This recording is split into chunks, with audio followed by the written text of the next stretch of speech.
क्या आपने कभी सोचा है कि हम दिन भर में हजारों शब्द सुनते हैं, पॉडकास्ट, समाचार, चर्चाएं, लेकिन रात को बिस्तर पर लेटते ही उनमें से एक भी शब्द हमें याद नहीं होते। वे शब्द केवल कानों के पर्दे से टकराकर लौट जाते हैं। यदि मैं आपसे कहूं कि जिसे आज की दुनिया भूलने की बीमारी कहती है, वह असल में बीमारी नहीं बल्कि हमारे मस्तिष्क का एक सॉफ्टवेयर एरर है। क्या होगा यदि आपका मस्तिष्क एक ऐसी हार्ड ड्राइव बन जाए जिसमें ब्रह्मांड का सारा ज्ञान सिर्फ एक बार सुनने मात्र से अंकित हो जाए?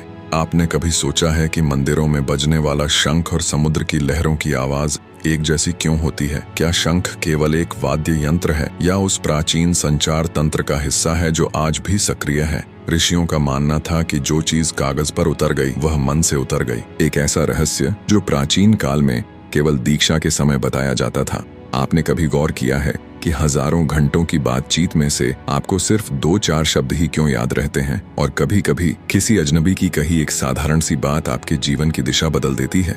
क्या यह कोई संयोग है या सुनने की कला में कोई ऐसा गुप्त द्वार है जिसे हमने खो दिया है? आज हम उस प्राचीन विद्या की बात करेंगे जहां शब्द सूचना नहीं बल्कि दीक्षा बन जाते थे। आज हम सीखेंगे कि श्रोता कैसे बने ताकि जो आप सुने वह आपके मस्तिष्क की परतों पर नहीं बल्कि आपकी आत्मा की गहराई में अंकित हो जाए। प्राचीन भारत में एक शब्द था श्रुति, वह जो सुना गया। हजारों वर्षों तक वेदों को लिखा नहीं गया, फिर भी वे रत्ती भर भी नहीं बदले। कैसे? आज हम केवल कानों से सुनते हैं, जिसे विज्ञान पैसिव हियरिंग कहते हैं, लेकिन आर्षि चित्त से सुनते थे। सुनने और सुन लेने में वही अंतर है जो एक सूखे पत्थर पर गिरी बूंद और प्यासी मिट्टी में समाई बारिश में होता है। सुनने से पहले पात्र का रिक्त होना अनिवार्य है। यदि घड़ा पहले से भरा हो तो अमृत भी बाहर गिर जाएगा। अध्यात्म कहता है सब कुछ कंपन है। जिसे हम शब्द कहते हैं वह केवल ध्वनि नहीं, वह ऊर्जा का एक विशिष्ट पैटर्न है।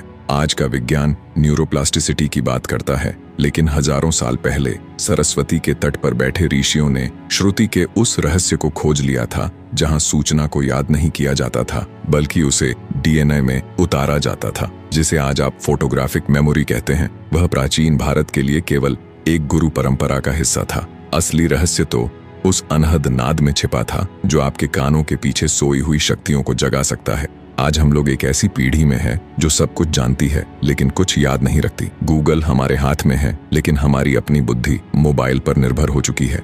क्या आपने कभी सोचा है कि जिस जानकारी को आप आज सहेजने के लिए स्क्रीन के गुलाम हैं, हजारों साल पहले हमारे पूर्वज उसे अपनी बोन मैरो में कैसे अंकित कर लेते थे? एक ऐसे मानव की जिसके पास कोई किताब नहीं, कोई हार्ड ड्राइव नहीं, फिर भी ब्रह्मांड का हर नक्षत्र, हर औषधि का गुण और हजारों साल का इतिहास उसकी जिह्वा के अग्रभाग पर है।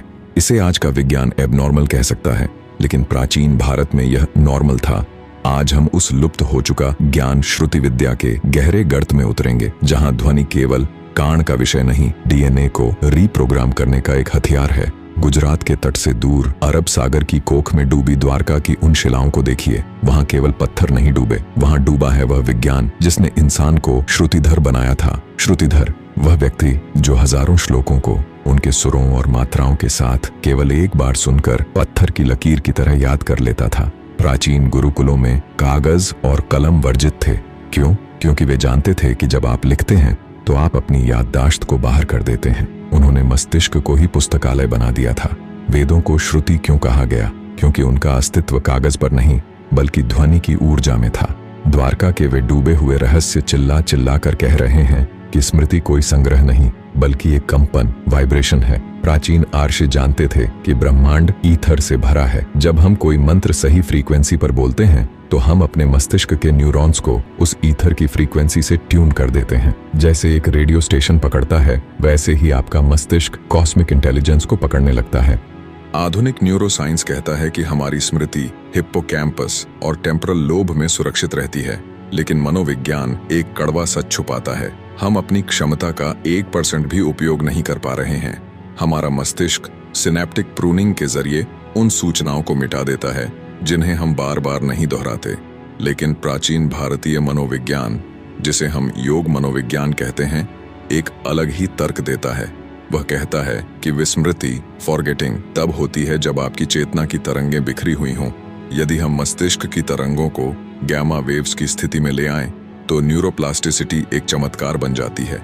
यहीं पर प्राचीन भारत का ध्वनि विज्ञान विज्ञान के साथ हाथ मिलाता है। भारतीय दर्शन कहता है शब्द ब्रह्म, ध्वनि ही ईश्वर है। लेकिन यह कोई धार्मिक नारा नहीं, एक भौतिक यथार्थ है। हर शब्द के दो रूप होते हैं, वाच्य जो बोला गया और वाचक जो सुनने वाले के भीतर प्रतिध्वनित हुआ। जब एक आर्षि मंत्रोच्चार करता था तो वह सूचना नहीं दे रहा होता था, वह सुनने वाले के न्यूरॉन्स के स्ट्रक्चर को बदल रहा होता था।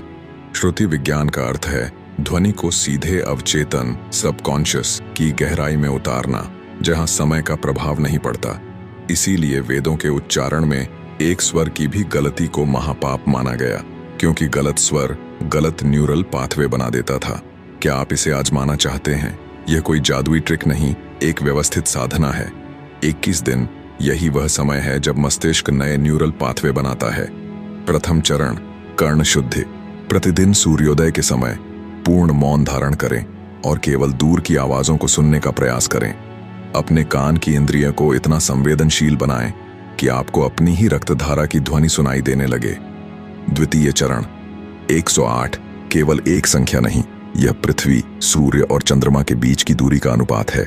जब आप 108 बार एक विशेष लय में श्वास लेते हैं तो आपका हृदय और मस्तिष्क कोहेरेंस तालमेल में आ जाते हैं। तृतीय चरण अनहद की ओर। जब बाहरी शोर शांत हो जाए तब भीतर की उस ध्वनि को सुने जो बिना किसी आघात के पैदा हो रही है। हमारे ऋषियों ने स्वरों की खोज की थी जो मस्तिष्क के अलग अलग लोब्स को अनलॉक करते हैं, आपके मूलाधार और रीढ़ की हड्डी के निचले हिस्से को कंपायमान करता है। स्वरों का सही क्रम में उच्चारण आपके मस्तिष्क की बैंडविड्थ को बढ़ा देता है। यह किसी सुपर कंप्यूटर को ओवरक्लॉक करने जैसा है। अनाहत नाद, वह ध्वनि जो बिना किसी टकराव के पैदा होती है।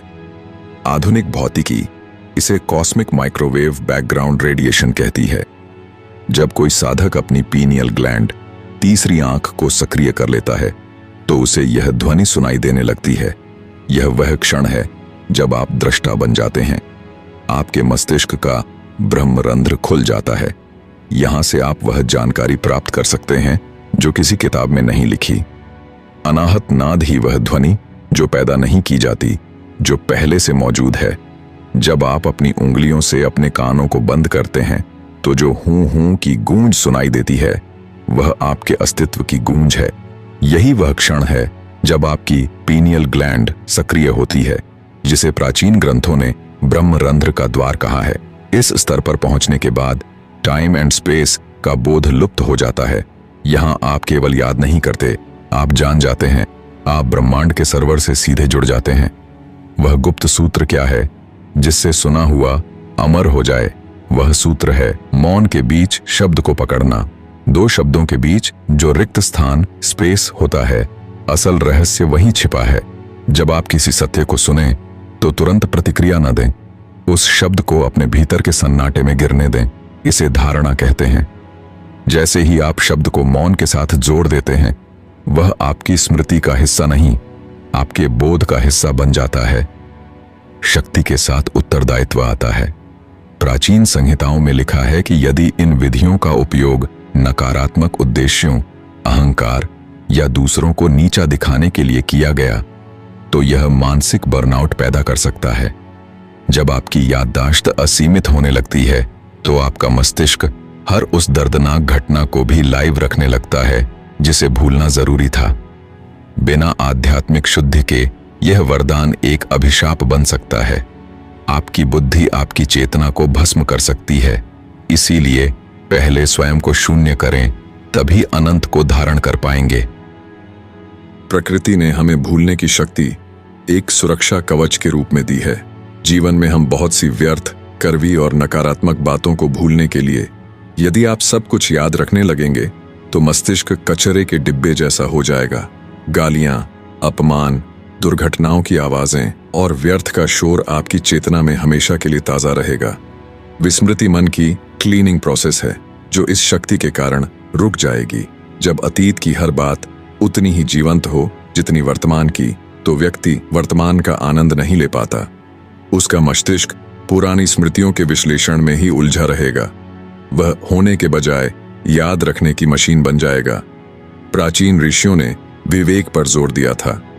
असली शक्ति सब कुछ याद रखना नहीं है, बल्कि केवल सार को याद रखना और असार को भुला देना है। हंस की तरह बने जो दूध और पानी के मिश्रण में से केवल दूध पी लेता है और पानी को छोड़ देता है।